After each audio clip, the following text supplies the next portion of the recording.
Айта кету керек, миллиардерлердің де миллиардерлері бар. Әлемдегі байлардың байлығының тең жартысы 8 адамның қолында. Міне, мына кісілер Microsoft корпорациясының негізін қалаушы Билл Гейтстің дәулеті 75 миллиард доллар. Inditex компаниясының экс-президенті Аманси Артеганың байлығы 67 миллиард. Атақты инвестор Уоррен Баффеттің шотында 60,8 миллиард.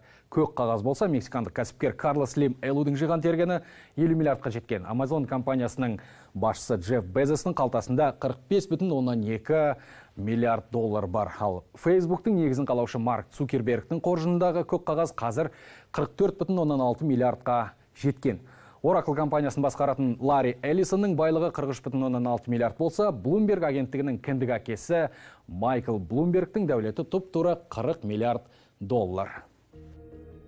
Бұл дүниедегі ең бай адамдар. Бізде ше, Қазақстан бай адамдарының саны жөнінен әлемдегі алдыңғы 10 тіпті 20 немесе 30 елдің де қатарына кірмейді.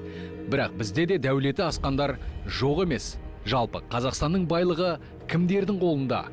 Жұрттың пікірін естіп алсақ. Көпшіліктің алдында айтатын емес, сұрақ емес. Үкіметтің қолында ғой негізінде.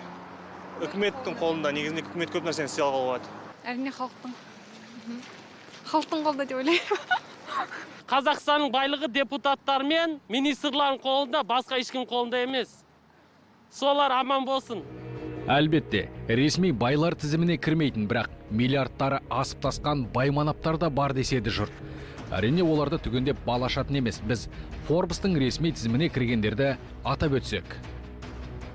Болат Өтемұратов, байлығы 2,3 миллиард доллар. Forbes тізімінде ол 896 орында.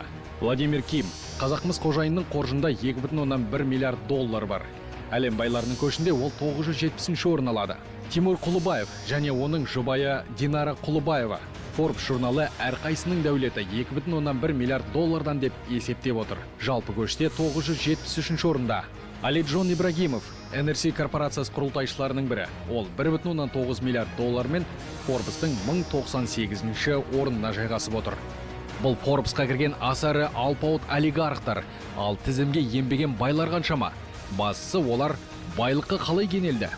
Қазақстандағы бай адамдар мен ойымша кетпен шауып не болса мал бағып, сол арқылы миллионер болып жатқан жоқ сияқты. Ондай адамды өз басым көрген жоқпын. Қысқасы біздегі байлықтың көбісі, не дейміз, жемқорлықпенен, коррупция арқылы келетін сияқты да.